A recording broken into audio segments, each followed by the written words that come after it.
right, now we done hit that record button, so we can begin now. We can start the thing. All right, Yosemite Sam.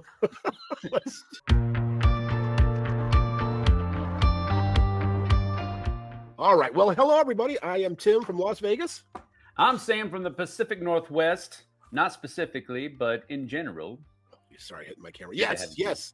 In general, here we are again with another episode of the Western Contingent, coming to you from the western half of the United States. Yeah. So how you been since last week, Sam? I've been doing good. It's we're starting to ramp up into what the school year is going to be, and since basically our 18-year-old personal Uber service has gone to college, so now me and the wife have had to pick up that slack for the one that is not yet driving. He's going to be driving by, I think, October, but we've got to fill in that gap, and it hasn't been bad. Don't get me wrong. It's just been a change because he's got band camp this week, and so he has to be dropped off early in the morning. And it used to be such that Daphne was part of color guard, and so she would also have practice at the same time. So it was very smooth, and that smoothness has left the building. So it's fine. It's just regular old life, nothing that nobody else doesn't encounter. But it's been fun. It's been fun. We had a neat church. We had a town hall meeting at church last night that was fun to go to. Had a person come in from higher up, and it was just a neat, it was at church, but it wasn't like a church service, but at the same time it kind of was, but it wasn't. And it was just a cool thing. It was neat to be able to take part in that. So it's just been one of those times, one of those weeks where a lot's been going on, but I can't complain. Not in the least bit. Good deal. How about you, buddy? Oh, I just been trying to do a lot of work with the convention still. Mm-hmm. Again, it's it's 197 days away, so it's like a long way away, but it's like it'll feel like tomorrow. I'm like, it's 7 days away. Just doing that. But you know what I did this weekend is I went to a card show, a card kind of comic collectible kind of show. Yeah. Here in Vegas, and I did it because a friend of mine who owns one of the game stores here, who's partners with us with the Dice Tower West and stuff, sent me a text. He's like, "Hey, I put your flyers up." I was like, "Oh, thank you very much. What is this?" So I went and checked it out. Sam, these cards, I'm just late to the party, or not even sort of in that world, are out of control. Like, it was sports cards and like the playing cards, Yu-Gi-Oh, Pokemon, Magic. Oh my goodness, it's out of control, the prices of these cards, and wow, I couldn't believe it. No, I totally understand where you're coming from. I've never really been part of that crowd. We played Star Wars CCG from Decipher back in the day. We played my friends played Pokemon. I never got into it. We dabbled in Magic the Gathering a little bit way back when. We played the BattleTech CCG back in the day, but it's only been I've only ever been fringe. I couldn't fathom my friends would go in and they would buy a box of cards of packs, and I'm like, that was just $80 that you just dropped. And this is back when I was in college, Yeah. And I'm but like, how did you drop $80 on a bunch of paper? Yeah. It's out of control now. It. And the thing about it is even buying, because my friend, he was buying cards for his store, and there were even signs, printed banners that say they pay 80 to 90%. They're paying like the buying in cash, whatever, 80, 90% of the value of the card. So that means if a card is valued at $100, these buyers are buying it for $80 or $90. I mean, they're making like basically no money, but they have to get them right for their customers because people are looking for it. Demand is so high. I saw this one booth had like a Kobe set of cards, like, you know, whatever, blah, blah, blah, $100,000. Like they had like this, they had it in a case and had like, I don't know, it was maybe 8 cards and then like another 4 or 5. I mean, the sport, it's unbelievable. I was shocked. I couldn't believe it. I dabbled in collecting sports cards, but I never really got into it because it was you had to be, it was like something that controlled everything in your day in order to be good at it. And I just did not have the time for it. And back then, I can't imagine $100,000. Back then, I was like trying to look for Wayne Gretzky's rookie card because it was $800. Oh yeah, It's Wayne Gretzky, for crying out loud. And I don't know what it's worth today, but I mean, and then you've got multiple companies making cards for his rookie season, and some of them are more popular than others, and so they're more expensive. They're worth more. I was just like, okay, I'm out of this. I know. I'm done. I mean, when I was a kid, baseball card, the best thing that you did with cards was put them in the spokes of your bike to make that sound as you were going along. I mean, like we didn't like collect them or save them or anything. It was like, it was just like, you ate that nasty piece of gum that came in the cards, and you that maybe was good, man. It put hair on your chest. You know, and you maybe but also they had like again, I don't know how old, but anyway, they had like the wacky package. I don't know if you remember those wacky packages. So it was real interesting. What was also kind of interesting is I can kind of see how people, if you're not into a hobby, because like there was zero sort of excitement from me at all. I was walking around this thing and I just didn't get excited. I could care less because it just means that world means nothing to me. And I bet you like people have that same experience, like if they go with a partner or a friend to like a board game convention or something. Yes. So like, okay, wow, what am I doing here?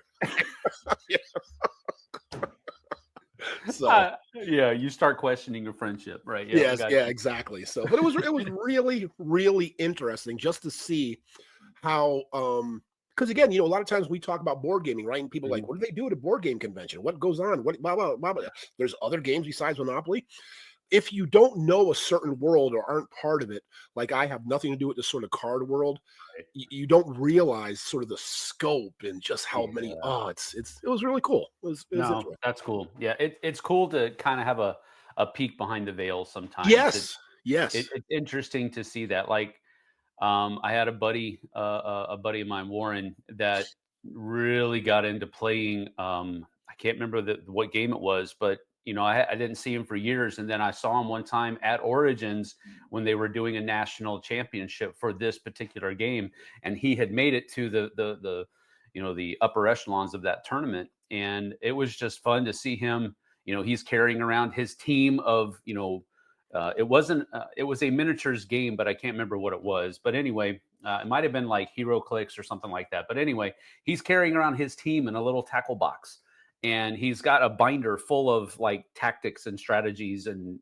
team composition and all this other kind of stuff. And I'm like, dude, that's so far over my head. But it tracked for Warren because that was the mindset that he usually had in miniature games that we played. When we played Warhammer 40K, he always like, he was a great painter, first of all. So he always had all of his miniatures very highly detailed. But on top of that, he had multiple armies that he could put on the table with the miniatures that he had available to him. And they all had different strategies and tactics. And that was all up in here. And I'm like, dude, you're next level. I can't compete with you. So hope the dice help me because you're probably going to win otherwise. Right. It's that kind of thing.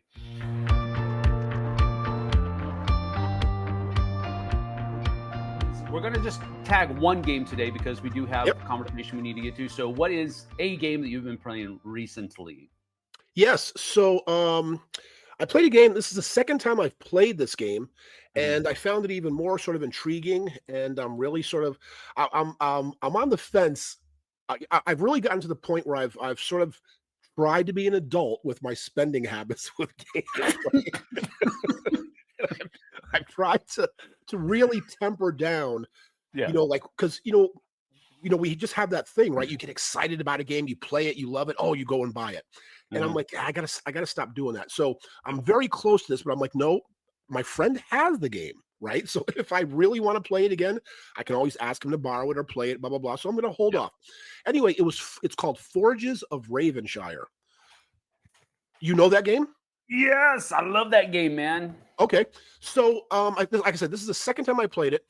I really one of my personal things that I like is dice as workers Mhm. games. I Yeah. mean, Teotihuacan, Coimbra, I think uses the dice, or Castles of Burgundy, not really as workers, but dice manipulation, things like that. And Yeah. this is all about that. Mhm. And Mhm. it's just so intriguing. I'm I'm sort of on the precipice of saying it's a really great game because Mhm. I'm not sure if there is a little too much. Like if there was one little thing they could have pulled back, I Yep. think it would. But I think there's just a little bit kind of too much to kind of do or act. Anyway, real quick Sure. about how it goes. It has that same kind of mechanic or action as people might be familiar with Raiders of the North Sea. If as far as your actions, if you're not familiar with this game, where you take a dice, you place it on a die, you take a die, you place it on the board, you take the action of that particular spot, whatever it is, and then you take a die back from a different spot and you receive the goods or whatever the benefit of that spot. Mhm. Now, that's where it sort of stops. Where it goes further, that die you take back, you then place in your guild area of the matching color of the die you took back, and then it runs its sort of like machine that you're building up for that. Mhm. So that's kind of that part. And then the production part, you have the three guilds, your three dice you've taken back, and then you put those in other areas to sort of like make ore, make steel, get charcoal, buy contracts and all. It's just it's really good, and I need to play it a couple more times to kind of Yeah. really sort of give it my rating Mhm. because. But I really enjoyed the game, so I would recommend anybody who's really into worker or dice as workers. Mhm. If you like that sort of genre or mechanic in a game, Yep. you definitely need to try Forges of Ravenshire. Yep. I wholeheartedly agree with that. I think for me, I think I've played it a handful of times, probably just shy of about I want to say about 5 or 6 times at this point. And I had played it maybe 3 or 4 times when I did the review, and over a long period of time because I played it at a convention once when they were just demoing it.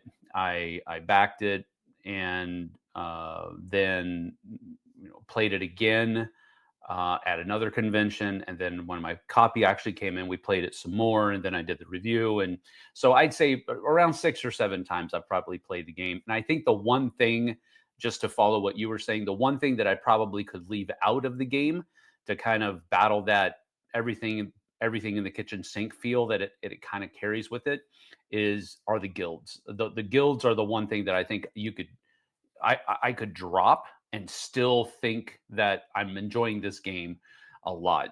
I love the two parts of the game where you have that first part where you're gathering your resources and that dice placement, and then you take back.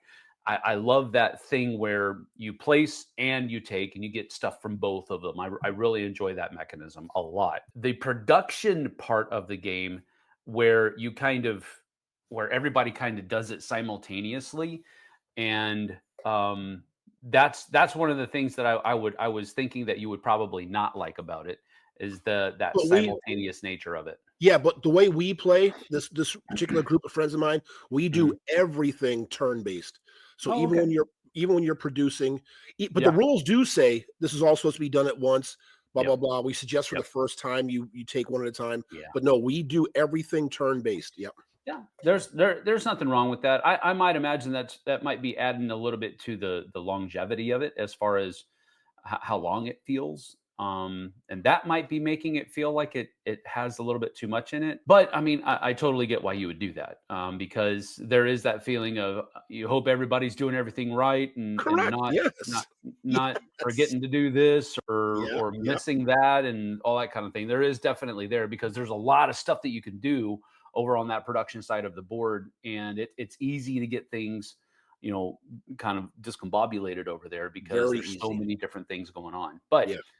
dude, it's and then taking what you've created and making up those, it's the closest I've felt to like I was actually completing those contracts. Like there's a lot of games where you have contract completion to gain points and all that kind of stuff, but usually it's like, turn this in or turn these cards in to do this and turn those cards in to do that, and you're done. But with that conversion process of taking what your resources that you've collected and then smelting them into what you need to produce those contracts. That really had a really cool feel to it for Yeah, me. So because in case you don't have enough iron or whatever, I don't know whether it's platinum iron, whatever it's called. I think it's iron. You're yeah, like, man, I'm like 3 short. Oh, but wait, I can make iron by yeah, going to this factory and yeah, putting this, and then it give me yeah, the 3 that I need. Yeah, yeah. so it does have that. Yeah, so it's really, really good. Like I said, if you really like dice as workers, check this Mhm. game out. That's cool. The one I want to talk about today is a game called Hutan. Hutan. It's from the Op and Sidekick Games. The same designers as Heat, Pedal to the Metal, and Vincent Dutrait artwork. So it is it's a design. It's nothing like Heat. I'll put it that way. It actually feels like a little bit of a streamlined version of Aqua, Biodiversity in the Oceans, which strangely enough is also from the Op and Sidekick Games. It's from a couple of different designers, but it also has Vincent Dutrait's artwork. So it's really weird because it has some very similar mechanisms as Aqua, but they aren't the same designers, but it's the same publishers and the same artists. So basically, in Hutan, you are, I don't even know if I'm pronouncing that correctly. It's Hutan, and it is, and I want to say it's like an Indonesian word that means forest or rainforest or something to that effect. Anyway, what you're doing is you have four boards that make up your rainforest, and those boards are put together in a configuration that the first player decides to be on. So they all have like these little colored dots in one of the corners, and that is what helps you orient them the way they want. Then what you're going to do is you're going to take 9 piles of cards, and how many cards are in each pile are determined by the number of players, and that's how many rounds there are. There's 9 rounds in the game, and the cards are flower cards. And what you're doing is you're taking your rainforest, which is comprised of your 4 tiles that have different sized sectors in them, and you're going to be populating that rainforest with different kinds of flowers. And then you're going to be growing those flowers by placing a second flower of the same kind on top of one that you've previously placed. Then, once you've done that, trees begin to grow. And once you have completed a section with all of the same kinds of flowers and they have all trees in them, you can attract an animal that is the same color as the flowers of that sector of your rainforest. And when you have done that, you have a perfect sector in your rainforest, and it's going to score you points for a couple of different things at the end of the game. You're also going to be scoring points as this kind of a variant, but there is a deck of basically objective cards that everybody can be shooting for at the end of the game, and you're going to be getting more points for that. You're going to be getting negative points for sectors of your rainforest that are incomplete or have mixed flowers in them. And then at the end of those 9 rounds, whoever has the most points is the winner. But the game came with some really neat cardboard, three-dimensional trees. The animal tokens are basically meeples with Dutrait's artwork printed on the side of them. it's one of those games where it just really has a neat table appeal.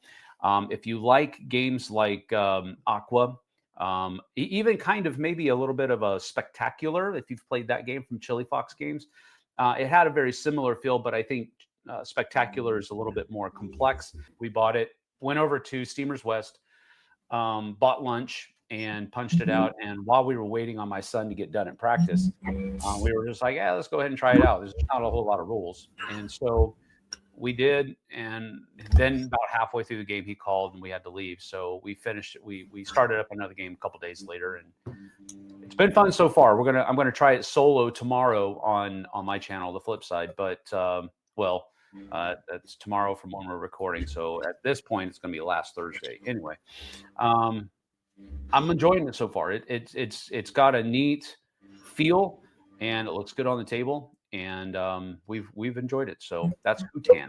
Oh, very good, very good. I haven't heard about that one at all, so I'll have to check that out.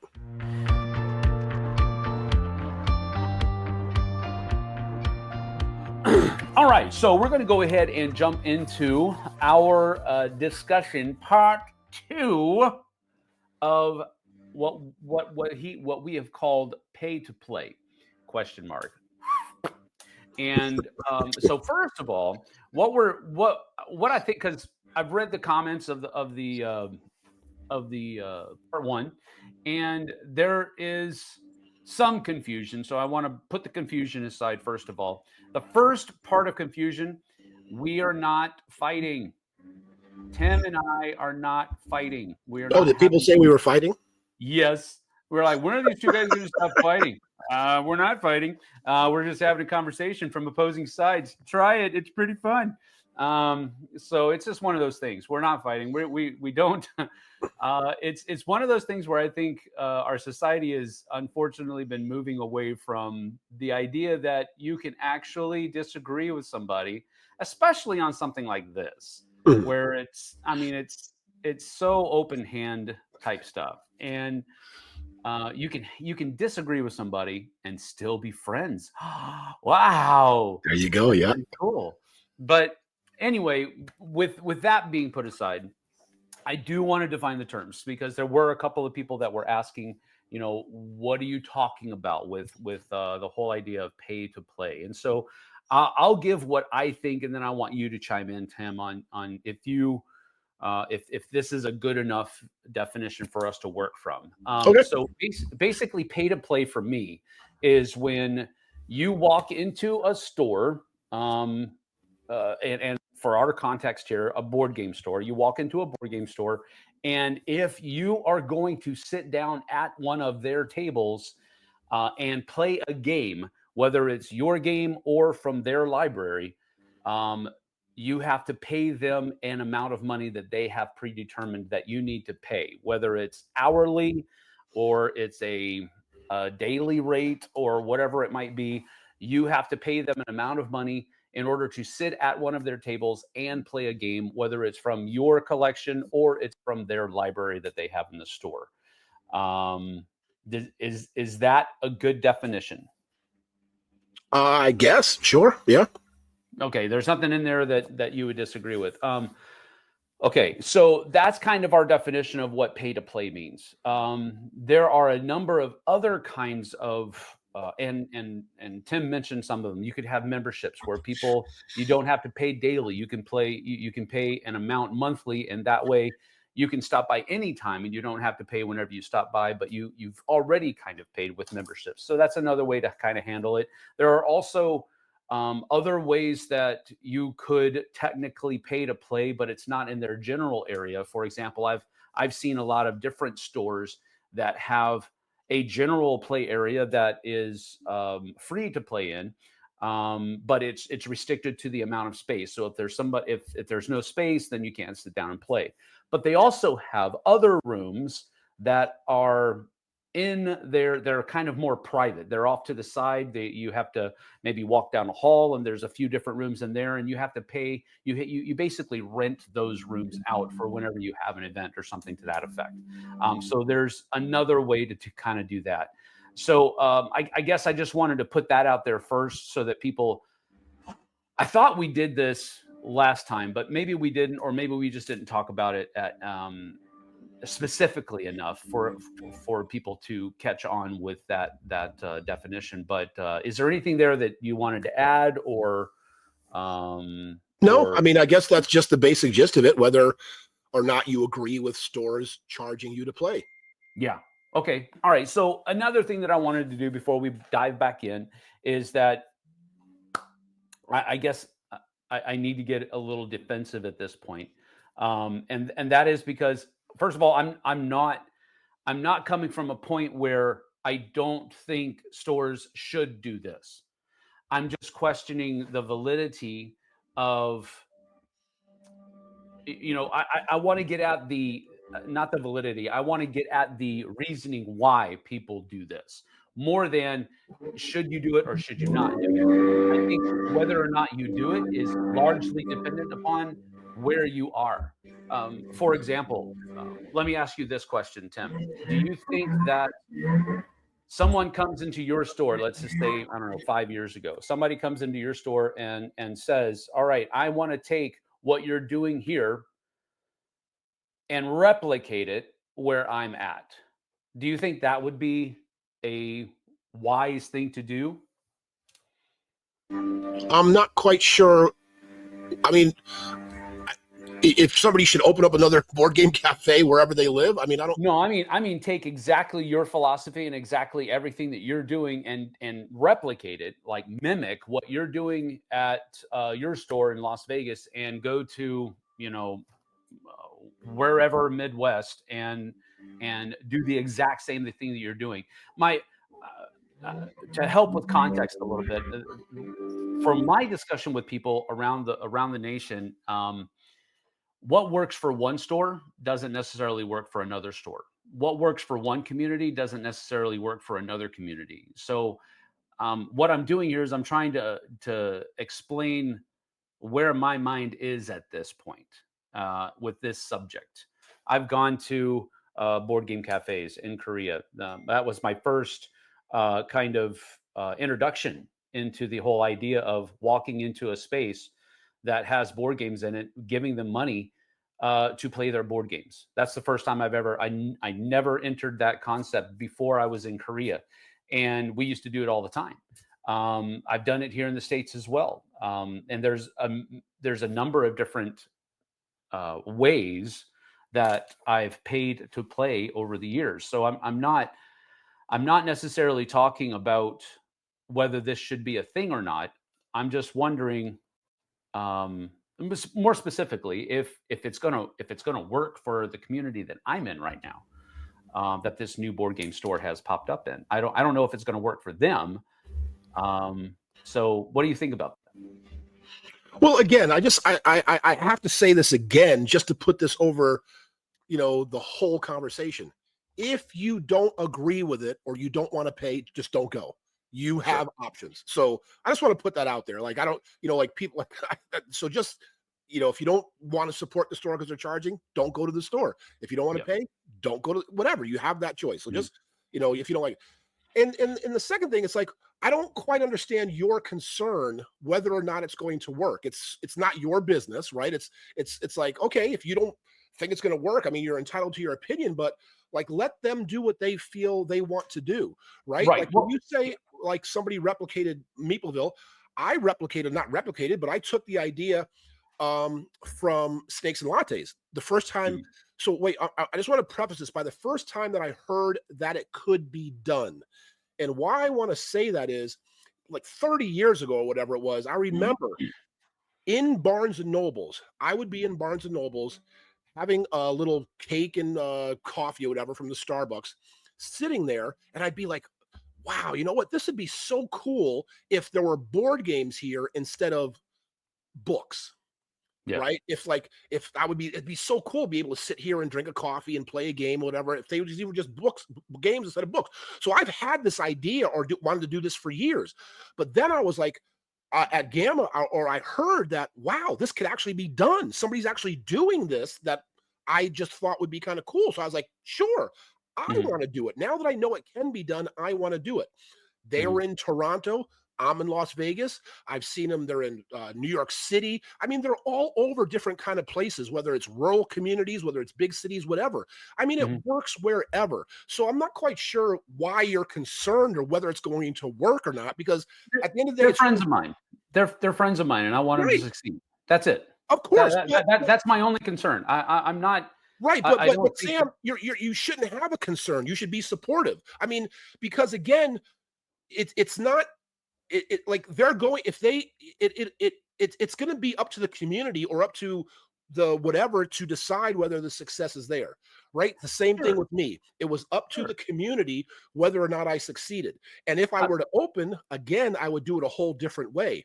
But I had so many people when it was just $5, so many discussions and arguments. I don't want to come here. Why should I pay? Then don't come. It was just on and on and on. But you Yeah. know what? I sold the business last year. It's still successful. It's still ongoing. So it's up to the community to decide their business. And if that's what they want to do, then just let it happen how it happens. Well, I don't agree that I don't agree with the idea that I shouldn't be concerned. I think I don't think there's anything wrong with me being concerned for my friends who are having a business venture and I want them to succeed.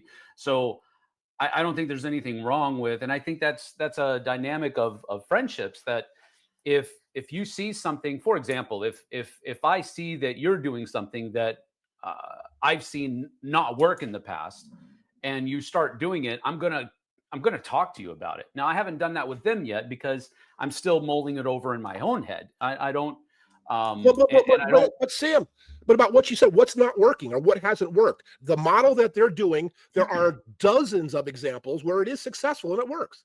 And for every one of those dozens of examples, I could probably give you a couple of more where they're not doing it that way and Right, they're more successful. but that's anything in life, right? I mean, there are Sure, stores yeah. that So so that's why you have the conversation. That's right, why you have the I mean, conversation. that's just life. That's just business, right? Not every Yeah, business is successful. Everybody writes a business plan to succeed because nobody correct. writes a business plan that's going to fail, right? That just doesn't happen. So Well, sure. every single business who has a business plan, who submits it to a bank or an SBA, whatever you're doing, you Mhm. write it to succeed. But they Yeah. all don't. That's just a fact.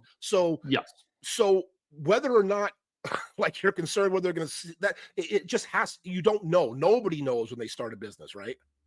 Correct, but exactly. Nobody does know, and so that's why you have these kinds of conversations because sometimes you do have to. Okay, well, this isn't working. So what am I going to do? And again, I'm not necessarily saying that they should come to me to talk about that.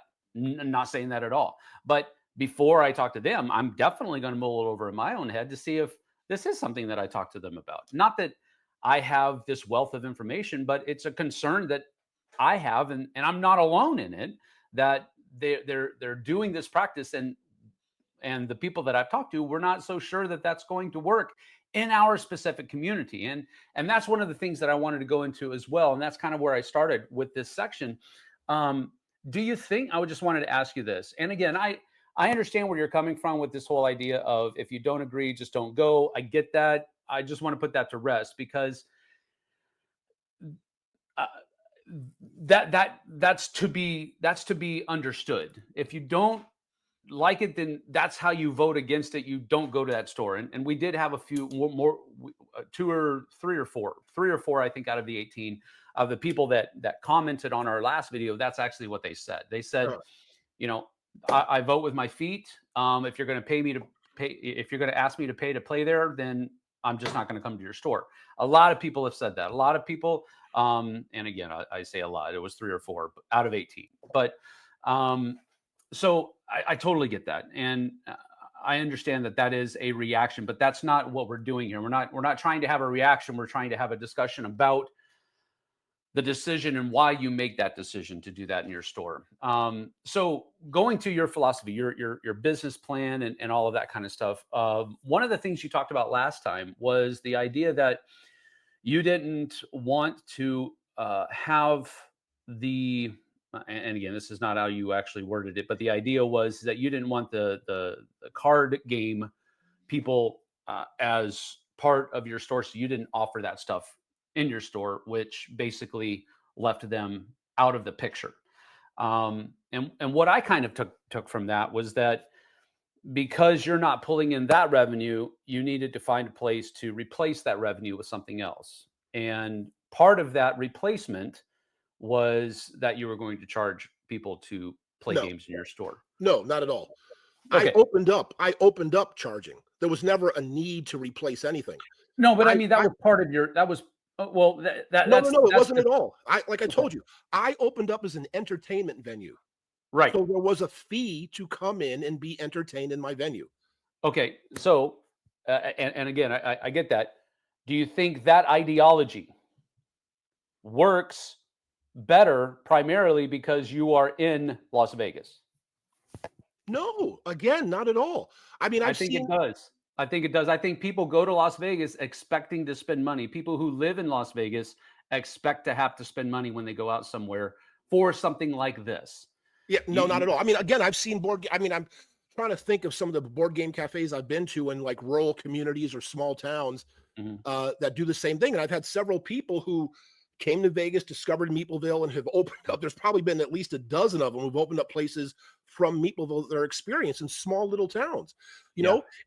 And the thing about it is, it's again, it's one of those kind of things where a board game store owner, and if you've owned a store or even worked in one as a manager, all this kind of stuff, you understand what I'm saying is you're kind of like a bartender, right? And what I mean by that is people come with their, like a bar, you see the bar, hey, Joe, pour me a drink, let's talk or whatever, blah, blah, blah, and drown their sorrows. And the bartender is like your psychologist, psychiatrist. It's the Right. same thing with board game people, right? People they'll come after work just to be in their environment, be around their Right. people, talk to me about games. So the point I'm trying to make is there is a lot of investment other than the simple fact of you paying the X amount of dollars to sit down and play that I, as a store owner, as my venue, is investing into you and your Mhm. hobby and your life over time. You come in, ask about games. Have you heard about this game? Oh, you pick up a game off the shelf. Oh yeah, I played this. You give them all your information, blah blah blah.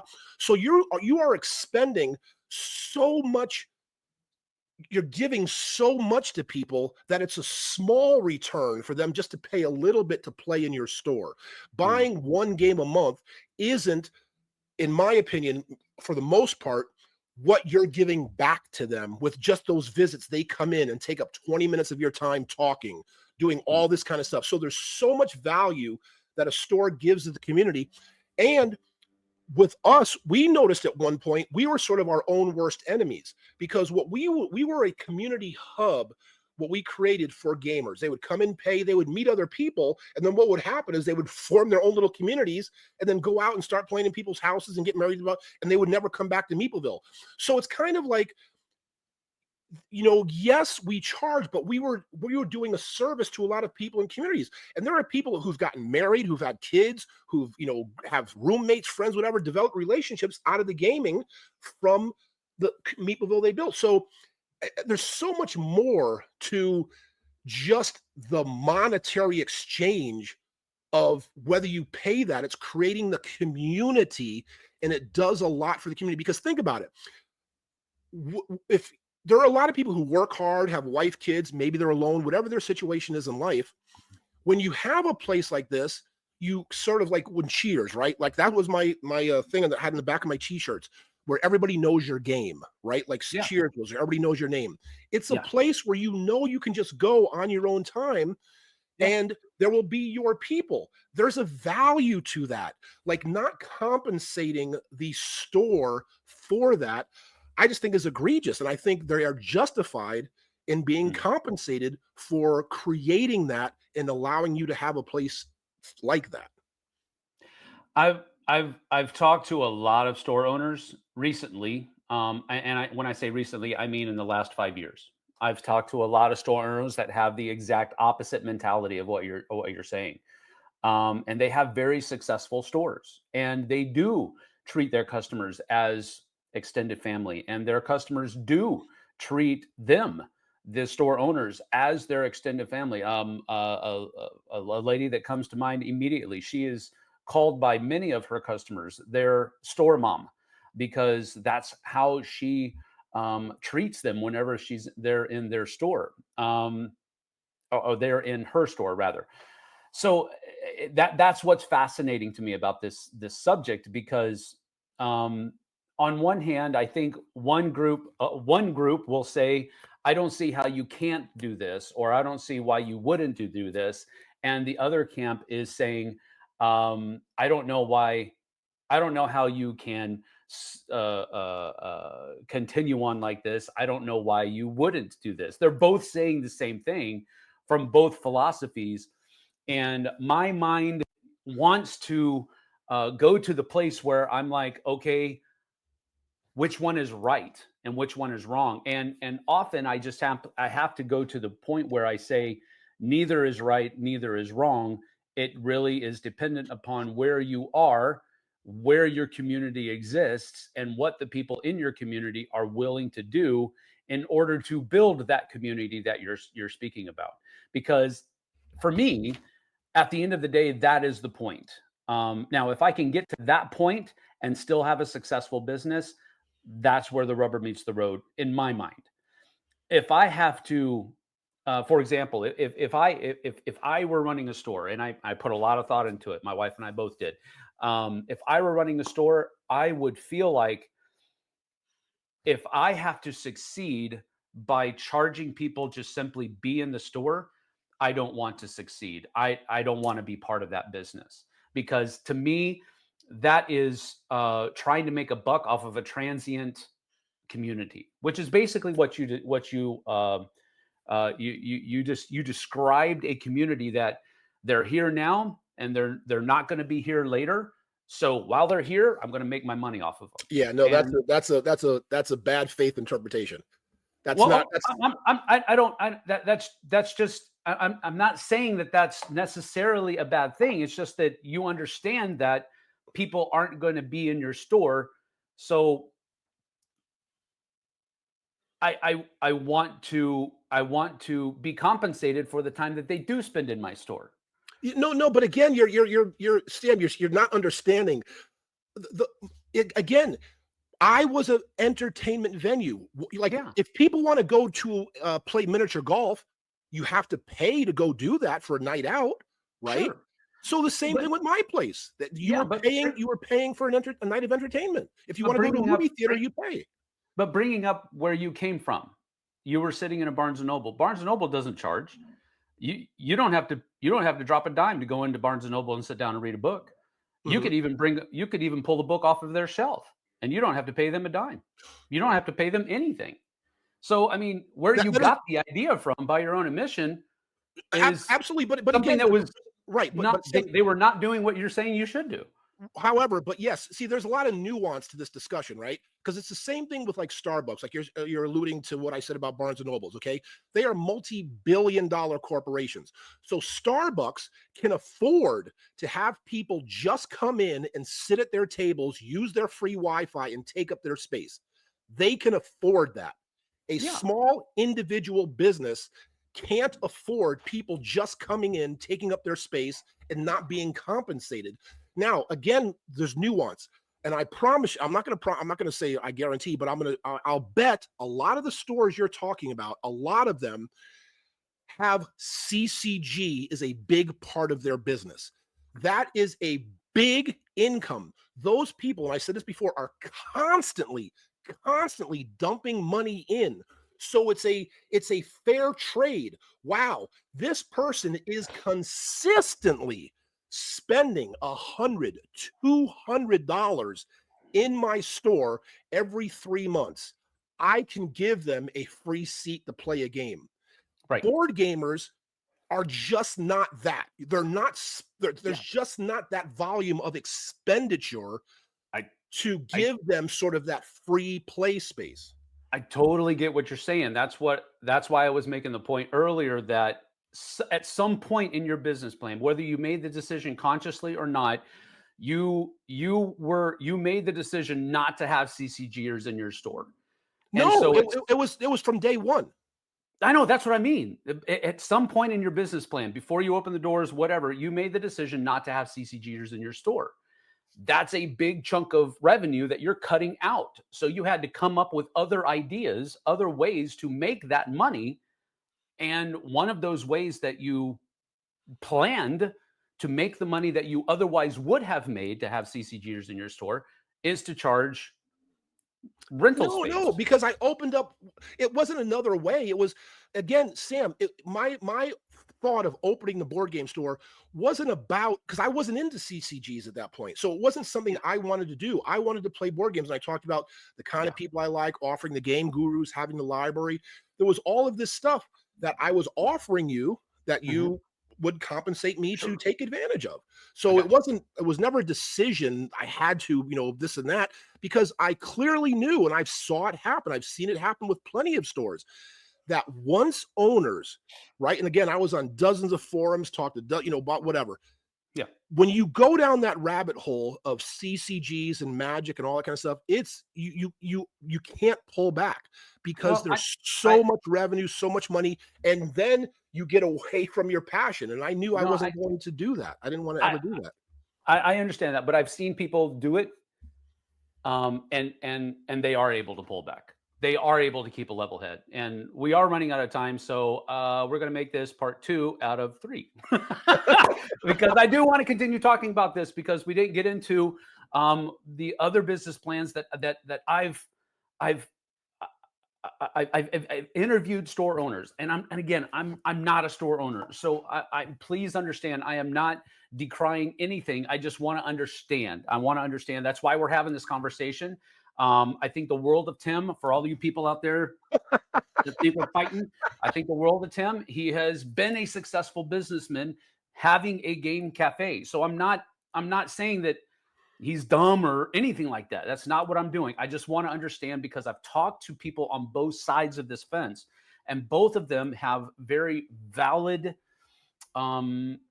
philosophies behind their business plan. And I want to understand where they're coming from. All right. So next time, part 3, we're going to talk more about the philosophies that I've heard other stores give me, and we'll marry that with what Timm is saying, because he is a successful business owner as well. So that's that. All right. We will bring it up again. We'll bring it up again in the next episode. Yes. Yeah. We're not fighting, I promise. Not at all. Not at all. Just having a discussion. Yes. 100%. All right. Well, anyway, folks, thanks again for joining us for another episode of the Western Contingent. And remember, the next episode will be the 3rd and final part 3. As a matter of fact, Sam, we are going to start. We can't have a point 4. Let's start the episode continuing the discussion, so we can make sure we do end it in part 3. So again, comment below, continue to comment, because as you see, we did read them, follow up on them. We will do the same, and come back and join us next week for part 3. But until then, I'm Timm from Las Vegas. See you later, guys. I'm Sam from the Pacific Northwest. See you on the flip side, folks. Bye-bye.